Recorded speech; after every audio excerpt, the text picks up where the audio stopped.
ওম শ্রী চিন্ময় সদ্গুরবে নমঃ। আজকে আমরা 20 নম্বর শ্লোক আলোচনা করব। খুব সুন্দর শ্লোক, আনন্দগিরির রচনা বলে মনে করা হয়।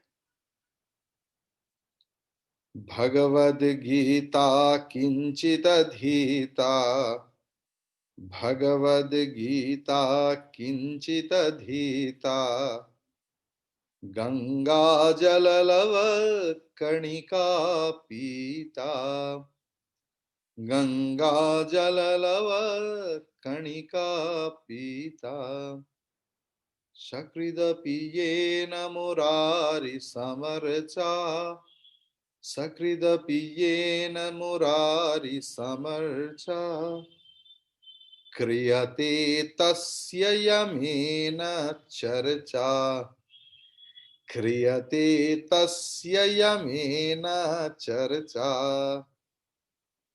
সবাই একসঙ্গে, ভগবদ গীতা কিঞ্চিদধীতা, গঙ্গা জললব কণিকা পীতা, সকৃদপি येन মুরারি সমর্চা, ক্রিয়তে তস্য यमेन চর্চা।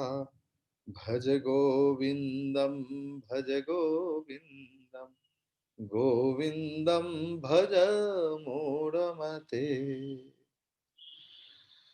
ভগবদ গীতা মানে শ্রীমদ্ ভগবদ গীতা, কিঞ্চিত অল্প মাত্র, অধীতা পঠিতা নয়, অধীতা অধ্যয়ন করেছেন এবং বুঝেছেন যিনি।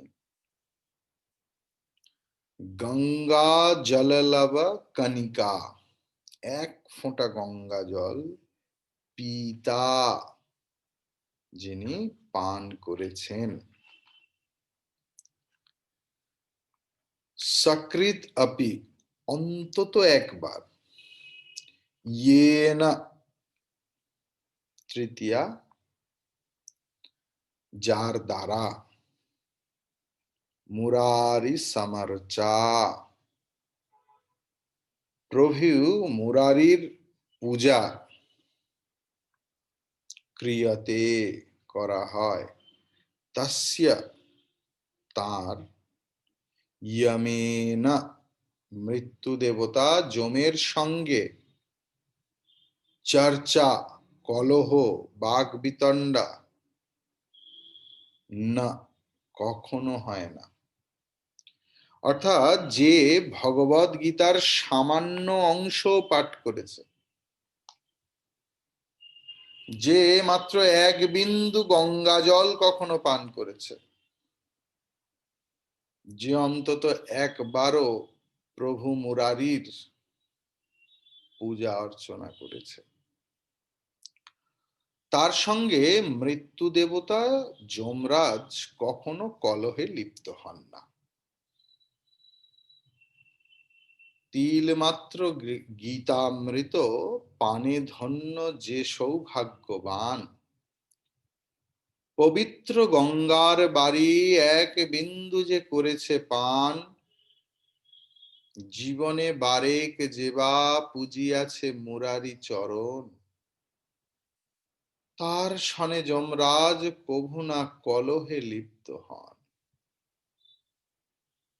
এখন আমরা এর ব্যাখ্যা দেখব, কি সুন্দর ব্যাখ্যা দেখব।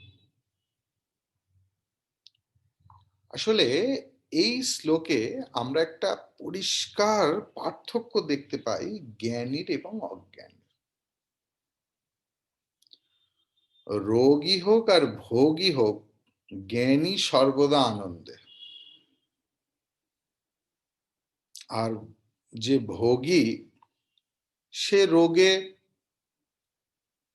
ভোগে একটু আনন্দ করে, আবার সেই ভোগ হারিয়ে যাবে সেই ভয়ে ভোগের সময়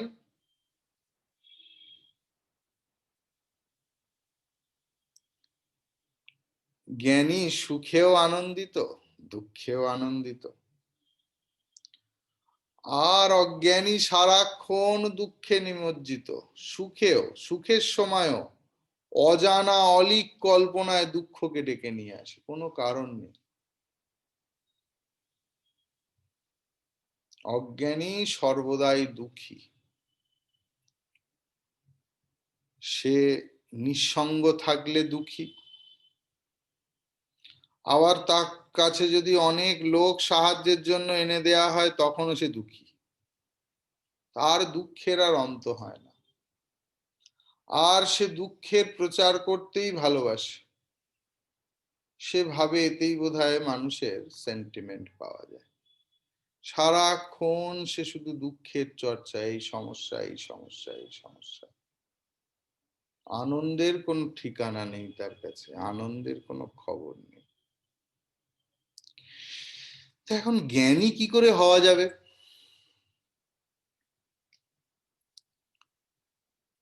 না, যে এইটুকু মাত্র গীতা পড়েছে। এবারে গীতা পড়েছে, আমি আরো ব্যাখ্যায় আসব। এখানে বলেনি কিন্তু ভগবদ গীতা কিঞ্চিত পঠিতা, এখানে বলেছে কিঞ্চিত অধীতা। তো শুধুমাত্র গীতা পাঠ করি, বা আমার বাড়িতে গীতা আছে, তাকে আমি একটা সুন্দর লাল শালু দিয়ে মুড়ে রেখেছি, আর সকাল বিকেল সন্ধে তাতে ধূপ ঘোরাই, বা গীতা চ্যান্টিং ক্লাস অ্যাটেন্ড করি, নিয়ে ধর্মক্ষেত্রে কুরুক্ষেত্রে সমবেতা যুযুৎসবহ করছি, এখানে সেই পঠিতা বা অধিতার কথা বলা হয়নি। যে বুঝেছে গীতা কি, গীতার সারমর্ম কি।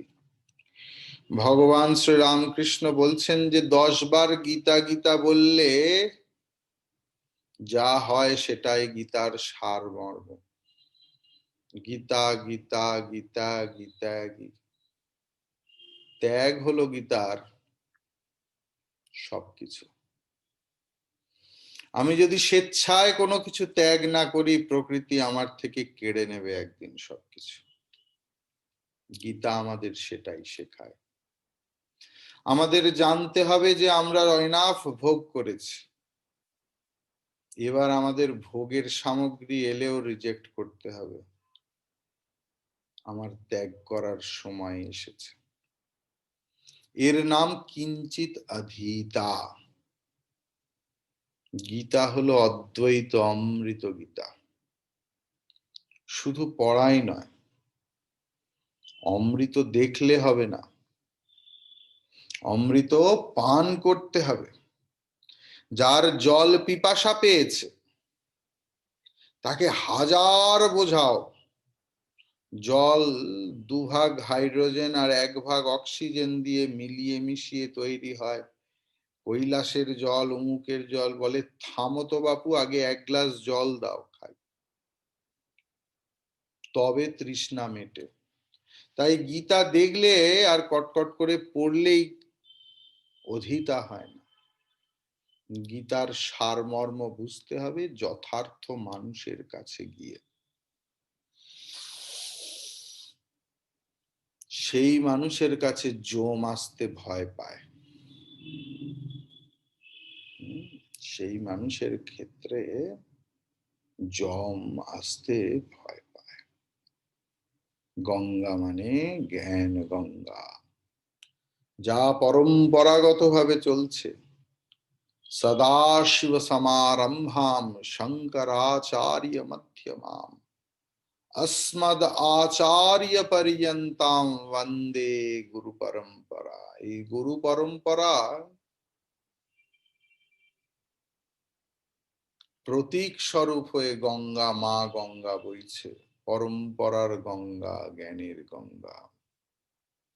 আমি যদি একটা উপনিষদও ঠিক মতো ভাবে পড়ি, তাতেই আমার মুক্তি সম্ভব। একটা তত্ত্ববোধ যদি ঠিক করে অনুধাবন করতে পারি, আমার মুক্তি সম্ভব। একটা আত্মবোধ যদি। প্রবলেম আমার মনে, প্রবলেম বাইরে নয়। নেশা আমার মনে, মদে নেশা থাকলে তো বোতল নাচতো, নাচে না তো। প্রবলেম আমার মনে।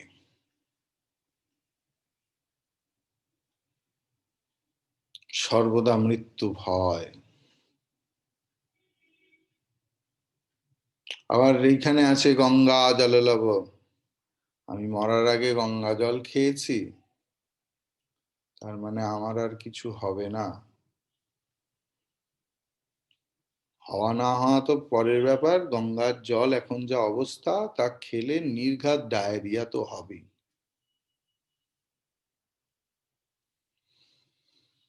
তো আমরা মূল চর্চার মধ্যে ফিরে আসি। কি সেই চর্চা? এই শ্লোকে আমরা তিনটে বিষয় দেখতে পাই খুব পরিষ্কার করে। একটা হচ্ছে গীতা পাঠ, গীতা অধ্যয়ন, গীতা বোঝা। 2 নম্বর হচ্ছে গঙ্গার মাহাত্ম্য, গঙ্গার আসল মানে কি, এবং ভগবানের অর্চনা, মুরারির অর্চনা। শ্রীমদ্ ভগবদ গীতার শুরুতেই আছে সর্বোপনিষদো গাব দুগ্ধা গোপাল নন্দন। সমস্ত উপনিষদ যদি গোমাতা হয়, তাহলে গোমাতার সার বস্তু কি না তার দুধ। গীতা হচ্ছে দুধের মতো, অমৃত। কিন্তু গরু এমনি দুধ দেয় না, বাছুরকে না দেখলে গরু দুধ দেয় না। পার্থ বৎস সুধীর ভোক্তা। আমরা যদি বাছুর যেরকম দুধ খাওয়ার জন্য ছটপট করে, মনের মধ্যে জ্ঞান অর্জন করার যদি ছটপটানি আসে, তবেই গীতা অধীত হবে, না হলে গীতা পঠিত হবে।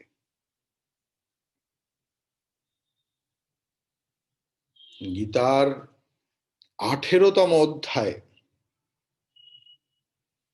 বলা হয়েছে যে গীতা পাঠ করলে আমাদের বুদ্ধি বৃত্তির উৎকর্ষ সাধন হয়, আমরা বুঝতে পারি আমাদের জীবনের তত্ত্ব রহস্য, আমরা বুঝতে পারি আমাদের জীবনের প্রকৃত লক্ষ্য কি, এবং সেই লক্ষ্য প্রাপ্তির উপায়গুলি বা কি। আমরা যদি আকাশ গঙ্গার কথা চিন্তা করি, তাহলে তা তো আমাদের ধরা ছোঁয়ার বাইরে। কিন্তু তাকে রাজা ভগীরথ কি করলেন? অবিরাম সুকঠিন প্রচেষ্টায় মানুষের অভিজ্ঞতার স্তরে নামিয়ে নিয়ে এলেন।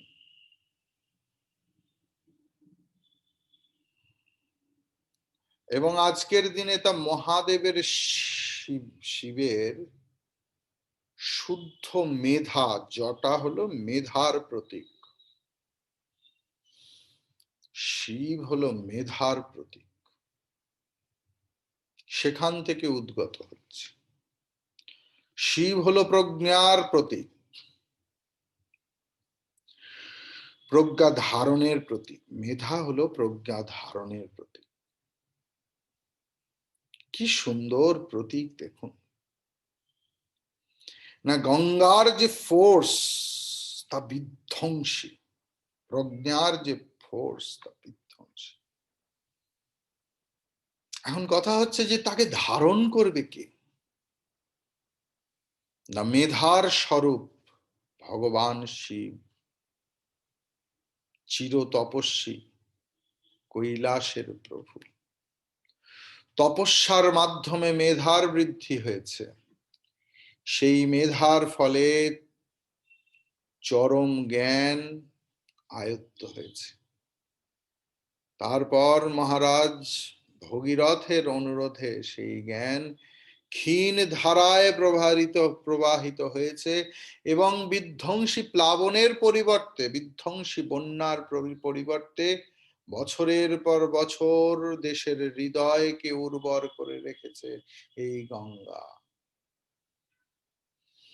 ভগবান প্রথম সেই জ্ঞান ভগবান শিব প্রথম সেই জ্ঞান গঙ্গার ধারক এবং তার প্রচারক। তাই আমরা যে কোনো অদ্বৈত ক্লাস শুরু করার আগে বলি কি, সদাশিব সমারম্ভাম, সদাশিব মহাদেব থেকে যে জ্ঞান গঙ্গার শুরু হয়েছে, সদাশিব সমারম্ভাম শঙ্করাচার্য মধ্যমা, ভগবান শঙ্করাচার্য মধ্যখানে অবস্থান করছেন, এবং অস্মদ আচার্য পর্যন্তম, আমার নিজের পরমারাধ্য গুরু শিক্ষক।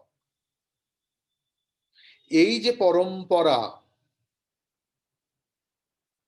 গঙ্গা শব্দের দ্বারা এই পরম্পরাকেই বোঝায়। গঙ্গা অর্থাৎ জ্ঞান গঙ্গা। বৈদিক ধর্মের কাছে গঙ্গা, মা গঙ্গা, আধ্যাত্মিক জ্ঞানের ইঙ্গিত বহন করে। গঙ্গা আত্মার জ্ঞানের স্রোতস্বিনী, যিনি সমস্ত ঋতুতে নিরবিচ্ছিন্ন ভাবে প্রবাহিত। জ্ঞানকে স্তব্ধ করা যায় না, জ্ঞানের স্রোতকে স্তব্ধ করা যায় না, তা চির প্রবাহিতা। মা গঙ্গা তারই প্রতীক। গঙ্গা আধ্যাত্মিক চেতনার গঙ্গা। সেই চেতনার একটা বিন্দুও যদি আমার অন্তর্রাজ্যে প্রবেশ করে, তাহলেই আমি পূর্ণতার স্বাদ পাই। ফিজিক্যালি গঙ্গার জলের কথা বলা হয়নি এই শ্লোকে। জ্ঞানের গরিমা প্রকাশ করা হয়েছে। এখনকার দিনের আধুনিক মানুষেরা, তারা বলে এইসব পাগলের প্রলাপ। একটা নদী গোমুখ থেকে উৎপত্তি লাভ করেছে, করে বিভিন্ন ভাবে দূষিত হয়ে গঙ্গা সাগরে মিলছে, আর তাকেই ভারতবাসীরা মা মা বলে পুজো করছে। মূর্খের দল। বৈজ্ঞানিক বিশ্বাস মাত্রের আত্মপ্রত্যয়কারী তাৎপর্য তারা বুঝতেই পারেনি। মা গঙ্গা ভারতীয় সংস্কৃতির প্রতীক। মা গঙ্গা আমাদের গুরু শিষ্য পরম্পরার প্রতীক। মা গঙ্গার নিরবিচ্ছিন্ন স্রোত, জ্ঞান গঙ্গা আত্মপ্রত্যয়ের প্রতীক। আমরা তাকে প্রণাম করি। একখণ্ড গেরুয়া, একখণ্ড সাদা আর একখণ্ড সবুজ কাপড়ে কি আছে? সেটা এত বড় হতে পারে, এইটুকু হতে পারে, এইটুকু হতে পারে, আর মধ্যখানে একটা চক্র। আমাদের কাছে সাইজটা ম্যাটার করে না। আমাদের কাছে ম্যাটার করে না যে সেটা গাজর, সাদা চাল আর সবুজ ঘাস দিয়ে বানানো হয়েছে, নাকি কাপড় কেটে, নাকি কাগজ কেটে। গেরুয়া, সাদা, সবুজ রঙের খণ্ড দেখলেই আমাদের মধ্যে দেশ মাতৃকার ভাব ফুটে ওঠে। আমাদের মাথা নিচু হয়ে যায়। পতাকা কোনো কাপড় কাগজের টুকরো নয়। তাই গঙ্গা শুধুমাত্র জলের স্রোত নয়, গঙ্গা জ্ঞানের প্রতীক, চিরন্তন সংস্কৃতির প্রতীক। সেই সংস্কৃতিকে, বৈদিক সংস্কৃতিকে যে বুঝেছে, যম তাকে স্পর্শ করে না। তার কারণ বৈদিক সংস্কৃতি নিহিত হয়ে আছে উপনিষদে। যে উপনিষদের অমোঘ বাণী, তোমার জন্ম নেই, তোমার মৃত্যু নেই, তুমি অমর, তুমি অজর, যে এটা বুঝেছে, নিজের রন্ধ্রে রন্ধ্রে যম তাকে কিভাবে স্পর্শ করবে। শাশ্বতী গঙ্গা, তার পুজো অর্চনার অনুষ্ঠান সাধারণ মানুষের মধ্যে পরম প্রবোধ, একটা বিস্ময়কর সুকৃতি, একটা সান্ত্বনা, একটা পুণ্যকর্মে, একটা হৃদয় শুদ্ধিকরণের তীর্থ পরিক্রমার অনুভূতি জাগায়। আবার জ্ঞান মার্গে বিচরণশীল সাধকের কাছে এই মা গঙ্গা সর্বশ্রেষ্ঠ জ্ঞান অন্বেষণের পন্থা। সাধকের কাছে গঙ্গা কোনো প্রতিমার চেয়ে ছোট কিছু নয়। কারণ বিরাট আদর্শ একটা স্রোতস্বিনীর মাধ্যমে প্রকাশিত, সেটাই এখানে বলা হয়েছে। এবারে আসছি গীতা।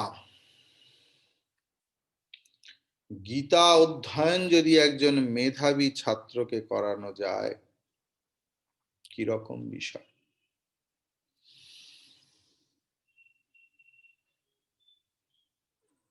একজন গেছে গীতা শুনতে, গীতার প্রবচন,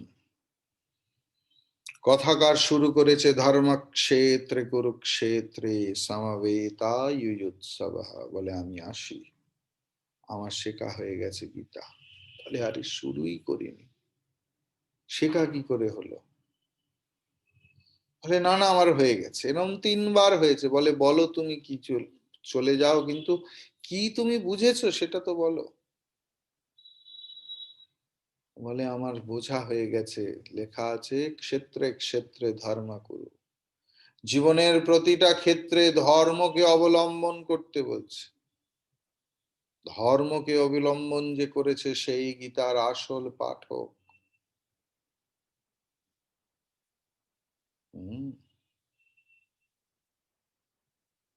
গীতা শুরু হচ্ছে ধর্মক্ষেত্রে, ধর্ম হলো গীতার প্রথম শব্দ। আর শেষ শ্লোক কি গীতার? যত্র যোগেশ্বরঃ কৃষ্ণঃ यत्र पार्थो धनुर्धरः तत्र श्रीर्विजयो भूति ध्रुवा नीतिर मतिर मम। তাহলে প্রথম শব্দ ধর্ম, শেষ শব্দ মম, তাই তো? মম ধর্ম, আমার কি ধর্ম, আমার কি করণীয়, আমার কি দায়িত্ব আমার নিজের প্রতি, সমাজের প্রতি, সংসারের প্রতি। একজন ছাত্র হিসেবে, একজন সন্তান হিসেবে, একজন মা হিসেবে, একজন স্ত্রী হিসেবে, একজন স্বামী হিসেবে, একজন ডাক্তার হিসেবে, একজন উকিল হিসেবে, একজন রাজনীতিবিদ হিসেবে, একজন সরকারি কর্মচারী হিসেবে। তাই গীতার বিষয়বস্তু। এটা যে বুঝেছে রন্ধ্রে রন্ধ্রে, তার কথাই বলেছে ভগবত গীতা কিঞ্চিত অধীতা, যে বুঝেছে তাকেও জম ছবে না। আমি জানি না এখানে যতজন আছে তাদের কতজন জাহাজে চড়েছেন, বেশ অনেকটা লং ট্রিপ। আমার অভিজ্ঞতা আছে, কলকাতা বন্দর থেকে আন্দামানে গেছি, বা আন্দামান থেকে কলকাতায় এসেছি জাহাজে। তো এখানে গঙ্গাসাগর পেরোনার পরেই জাহাজ থেকে ক্রমাগত বেতার বার্তা চালাচ্ছে যে আমরা পৌঁছে গেছি। এই জাহাজ, যে সমুদ্রের ড্রাইভার, এই জাহাজ নিজের ইচ্ছে মতো বন্দরে প্রবেশ করতে পারবে না। সেন্টার থেকে একটা পাইলট শিপ পাঠানো হয়, সে ক্রমাগত ওই বড় জাহাজটিকে পথ দেখিয়ে পথ দেখিয়ে পথ দেখিয়ে নিয়ে আসে বন্দর পর্যন্ত।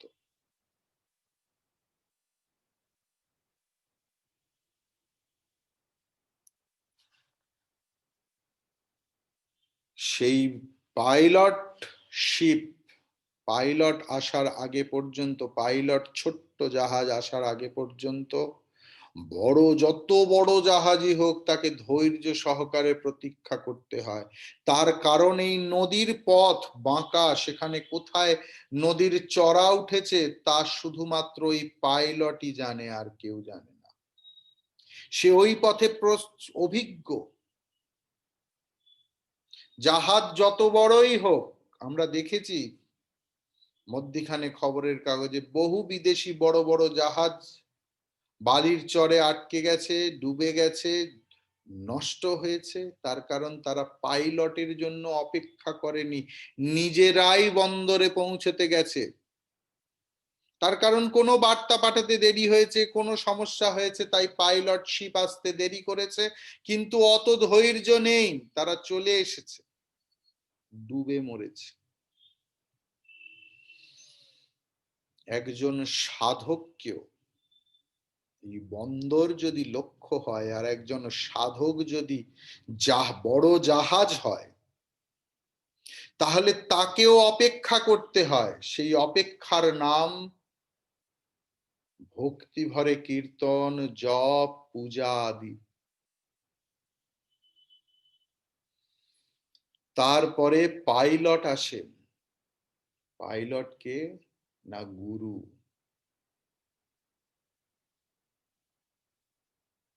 ভক্তি ভরে, তার কারণ সে বেতার বার্তা পাঠানো হয় ডাইরেক্টরকে, পোতাশ্রয়ের যে চিফ, যেমন স্টেশন মাস্টার তেমনি হারবার মাস্টার।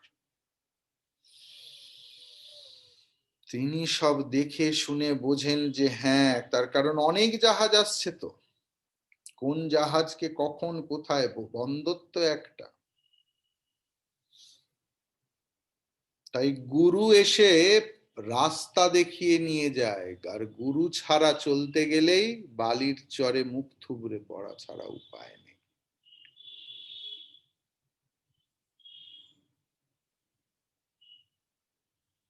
তা অর্চনার দ্বারাই সম্ভব। মুরারি, মুরস্য আরি। মুর হচ্ছে একজন দানবের নাম। তার যে শত্রু অর্থাৎ ভগবান শ্রীকৃষ্ণ, গোবিন্দ। আবার মুর মানে আমাদের ছোট অহংকার, আমি করেছি, আমার টাকা, আমার বাড়ি, আমার অর্থ, আমি যেভাবে পারবো খরচ করব, আমি আমি আমি আমি। এই আমিত্বের যে শত্রু তিনি ভগবান। এই আমিত্বের বিনাশ না হওয়া পর্যন্ত সত্যের বন্দরে প্রবেশের কোনো আশা নেই। সত্যের বন্দর মানে শান্তি। মিথ্যা জড়বস্তুর সঙ্গে এক হয়ে আমাদের নিজেদের মধ্যে যে দেহাত্মবোধ, যে মিথ্যে অহংকার বোধ গড়ে ওঠে, তার দর্প, তার অহংকার হরণ করেন শ্রীহরি। তাই তার নাম হরি, তাই তার নাম দর্পহরি, তাই তার নাম মুরারি। মুরের অরি, আমাদের অহংকার, মিথ্যে অহংকারের শত্রু। তার বেদিতলে, তার চরণতলে ভক্তিপূর্ণ পূজা প্রার্থনার দ্বারাই অহংকার বিনষ্ট হতে পারে। অন্যান্য সমস্ত ইন্দ্রিয় বিষয় থেকে মনকে সরিয়ে এনে তাকে নিরন্তর লক্ষ্যে অর্থাৎ আত্মার স্বরূপ সম্বন্ধে সজাগ থাকার নব শক্তি সঞ্চার করাই হচ্ছে একমাত্র উপায়, যার দ্বারা আমার মনের এবং বুদ্ধির সীমাবদ্ধতাকে অতিক্রম করা যায়। তখনই কেবল সাধক উপলব্ধি করতে পারে মদাত্মা সর্বভূতাত্মা, আমার আত্মাই সর্বভূতে বিরাজমান, আমি সবার মধ্যে বিচরণ করছি, আমি জগৎ রূপে প্রকাশিত। তখন সাধকের অন্তর বাহির এক হয়ে যায়। যে সাধক এই ভগবদ গীতা অধ্যয়ন এবং উপলব্ধি করেছে, এক, যে সাধক জ্ঞান গঙ্গার মাহাত্ম্য বুঝেছে এবং যে সাধক নিজের আত্ম অহমিকাকে মুরারির পায়ে বিসর্জন দিতে পেরেছে, সেই লক্ষ্যে পৌঁছেছে।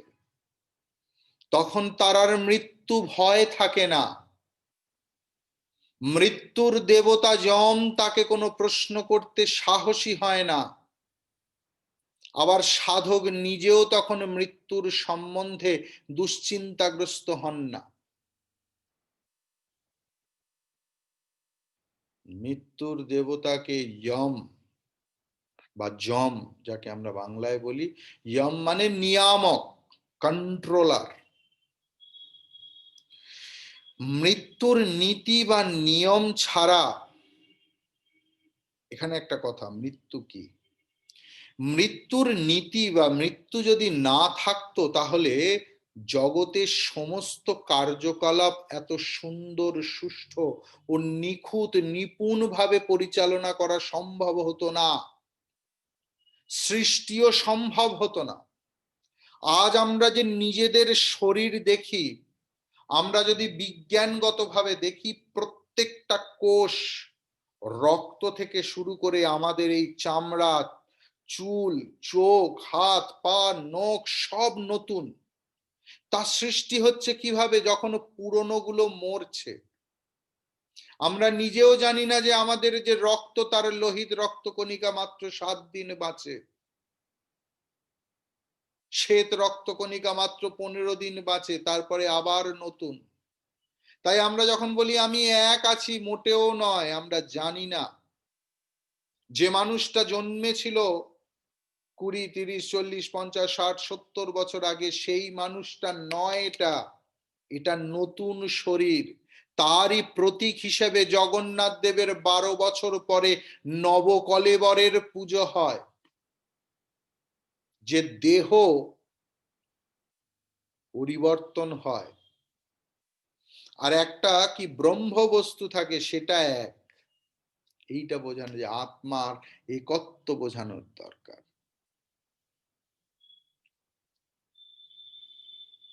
একটা কথা সোনার অক্ষরে লিখে দে, সৃষ্টি মানে বিরামহীন বিনাশের প্রক্রিয়া। সৃষ্টি মানে বিরামহীন বিনাশের প্রক্রিয়া। পরিবর্তনের প্রশ্ন ওঠে কেবলমাত্র মৃত্যুর রাজ্যে। কিন্তু যে সাধক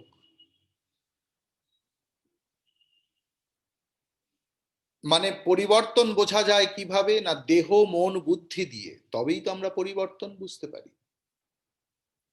যে সাধক সাধনার মাধ্যমে এই দেহ মন বুদ্ধির ঊর্ধ্বে উঠেছে, যে কেবল নিজের অনন্ত সত্তা, অনন্ত অস্তিত্বের সঙ্গে একীভূত হয়েছে, সে মৃত্যু সম্বন্ধে কোনো প্রশ্ন তোলে না, মৃত্যুকে ভয়ও করে না। কারণ সে জানে মৃত্যু হয় শরীরের, শরীরের নয়। যা জন্মেছে তার মৃত্যু হবেই। আমার শরীরের জন্ম হয়েছে, শরীরের মৃত্যু হবে, কালের ফেরে, কর্মের ফেরে। আমি অজর, অমর, অব্যক্ত, অপরিবর্তনীয়। তাই তো আমি অপরিবর্তনীয়। তাই তো আমি আমার সৃষ্টি কার্য রেখে যেতে চাই, যে আমার সেগুলো অমর হোক। আমি নির্ভুল, তাই তো আমি নির্ভুল সৃষ্টি করতে চাই।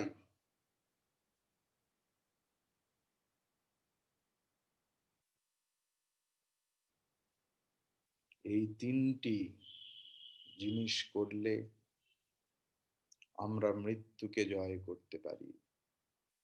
সর্বশেষ প্রক্রিয়াটি খুবই জরুরি, মুরারির অর্চনা। भज गोविंदम भज गोविंदम गोविंदम भज मूढ़मते भज गोविंदम भज गोविंदम गोविंदम भज मूढ़मते।